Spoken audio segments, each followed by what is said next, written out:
Hi guys. Welcome to what I intend to be a relatively short video compared to some of our other lectures. You know that the lab for our service has been open for a week already at least. And this lecture was meant to be the foundation or the basis for why that activity is something that is valuable for you to be experimenting with and participating with. To start us off, let's start with a little bit of biblical reference to sort of set our intention and to establish our own mindset as we enter into this idea that serving others can be valuable.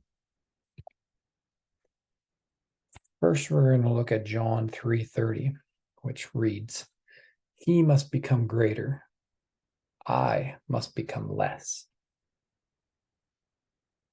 Matthew 20:28 shares a similar sentiment. Just as the Son of Man did not come to be served, but to serve and to give his life as a ransom for many. We find service and we find service of others and selfless service of others to be a common theme and a common encouragement within our Christian faith. Here's another one, Philippians 2:3-5. It says, "Do nothing out of selfish ambition or vain conceit. Rather, in humility, value others above yourselves, not looking to your own interests, but each of you to the interests of the others. In your relationships with one another, have the same mindset as Christ Jesus." So, with that as a mindset that we're going to enter into this content area with, I wanted to bring to you a couple of research articles or a couple of research findings, rather. In one study that was looking at the benefit of doing good for others, they looked at students and broke them into two individual groups. Students who performed 5 kind acts per week for a total of 6 weeks, the duration of the experiment, experienced an increase in happiness. And the other group, the control group that was not doing that activity, across that same 6 weeks, they didn't experience an increase in happiness. So just by performing one act of kindness most days of the week, students showed an increase in happiness. In another study, and this one had about 89 participants in it, so the N, or the sample size, was pretty large. It was significant enough that it would be impactful. Participants were randomly assigned to perform either acts of kindness or no acts on a daily basis for just 10 days. So this is just a series stretch of 10 days, whereas the other one had been 6 weeks. But even across just this 10 days, life satisfaction, which was measured before and after the 10-day experiment, those who were performing these acts of kindness for just 10 days resulted in an increase in life satisfaction, about just feeling better themselves, even though their efforts were put into serving and helping others. They were seeing a benefit out of that. Here's maybe even larger, certainly a larger sample size, and maybe some more a solidification or more justification for you. So this was a 2010 survey, and this is a national survey, so they looked at over 4,500 Americans, almost 4,600 Americans. And you can see some of the data that's here. 96% of the volunteers agreed that volunteering makes people happier. This showed that across this survey, it showed there's a strong evidence that helping others in meaningful ways generally results in a happier and healthier and more resilient and even a longer life for the giver. Relative to some of the areas that we've been most interested in looking at these survey results, 73% of the volunteers reported lower stress levels. So despite having busy lives, they reported it really helped just to get their minds off themselves and off the problems of themselves through just focusing on the needs of others. Some of the other statistics that you're reading there, 68% of the volunteers agree that volunteering's made me feel physically healthier.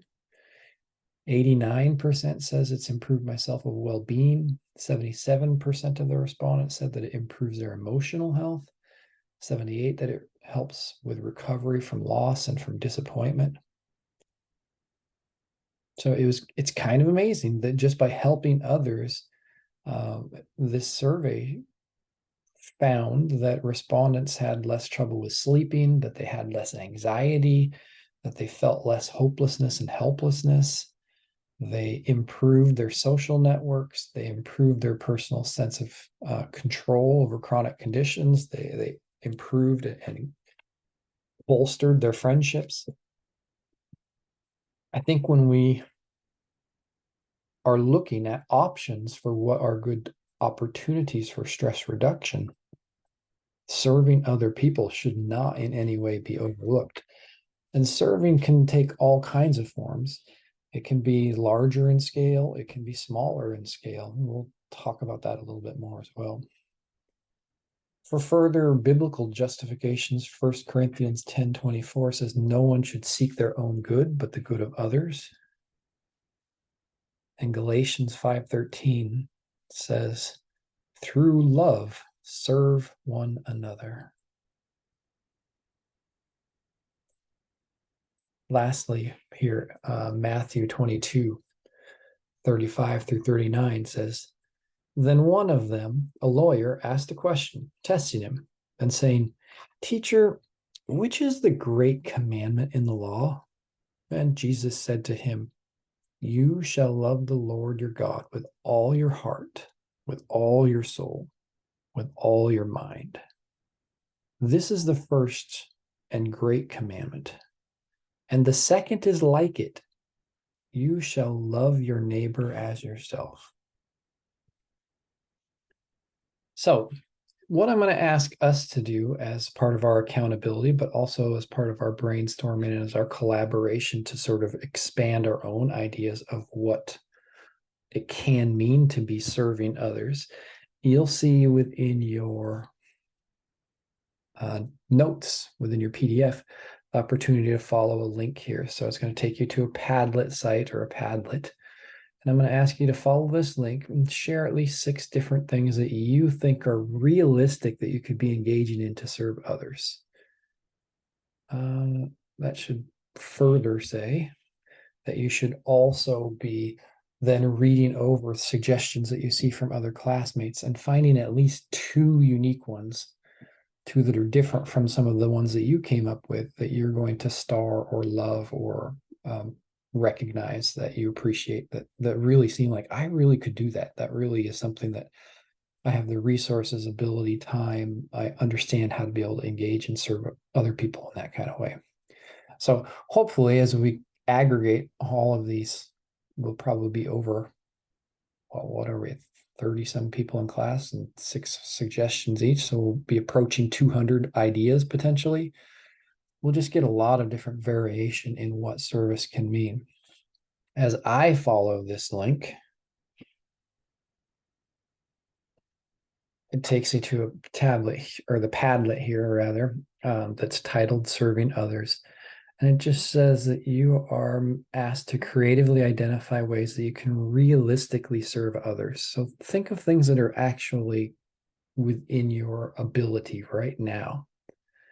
From small things like random acts of kindness or just helping with a door, to larger acts like volunteering to rake leaves for a neighbor or someone else in the community that may be a challenge for, or maybe it doesn't need to be a challenge for them, but you're just willing to offer your time and your assistance. Or we can even think about community-wide or even larger global activities like volunteering in an animal shelter, or maybe you have other ideas that would have a global impact. Once you put down your 6 ideas, and I'd like you to do each one of them in a separate box. So we just create a new box by hitting the plus here, and then you can type in what you're interested in, and then you'll hit publish when you've typed something in. Once you've done each of those each of the 6 ones that you've created, then I just want you to read through the wide variety that I'm hoping appears as our class brainstorms together. And then you'll have the ability to to put a little heart on or click a heart saying that you appreciate or that that's something that you really like. But I want you only to heart the ones that you really truly feel like this is something not only that matches with my own personality and my own interests, but I really think I could do this. This is something that I understand how I could engage in. I know where I could go for it, something like that. You also, I think, have the ability to ask some questions. So instead of just hitting the heart button, you could instead respond to that person. There aren't any that aren't my own posts, so that it's limited in what I can do here. But I think you can respond to another person, ask them a question like, hey, I'm really interested in this idea, but where could I do that? Or what's a contact number or a website or whatever? So hopefully we'll be able to share with each other a bunch of unique ideas on how we can serve and help others around us. Psalm 136:11 says, oh, give thanks to the Lord, for he is good, for his mercy endures forever. Lastly, on a different note, I want to look a little bit to the future. You know that your relaxation lab is due on the 13th, and I saw a few of your classmates in there finishing up after yoga, some of their time with doing some exercise as a form of relaxation. We have the acts of service assignment that's due on the 20th. So there's still some time for you to think about what are really truly helpful and meaningful ways that you're not just fulfilling an assignment, but you're really thinking about ways that you can help other people without any expectation of getting anything in return. I think you will get something in return, but I don't expect it to be monetary. I don't expect it to be overt. I don't expect it to be directly from that person, but rather from that experience. So I would like you to find ways that are really, truly impactful to you, that you really feel and can recognize that you've done good by doing them. Not simply acts that you can say, oh, that feels like I checked that off. Like I said hello to a bunch of people, or I opened doors for people. And I think that was about an hour's worth. Find things that you really feel like you can look back on with some sense of pride and say, I helped people by doing this. Looking further into the future, and this is not something you necessarily have to invest in right now, but it is something that will be an assignment for you in the future. When we look at faith and stress, one of the assignments that I'm going to be having you do around that topic is I want you to find a few statements around your own faith belief that really support your understanding of your own values, that really help to shed light on your perspective of what faith is and of whatever your faith, however you articulate your faith, whatever the actions that faith really pushes you or encourages you towards. And we'll be sharing those with each other later on in class and sharing our faith with each other and how it shapes and forms not only how we see each individual day, but hopefully how we act each individual day. Now that one has even more time. We're not going to be doing that until November 27th. But for those of you who like to look ahead, that is something that I want you looking ahead towards, something that we will be doing. All right, there's our references, and that is the end of our lecture. The rest of this class time is, or the rest of your Friday class time is for you to be able to use towards relaxation or acts of service, or however you deem is the best fit for you. Thanks for being here with me. I truly appreciate it. I look forward to reading those Padlet entries, and I will see you again soon.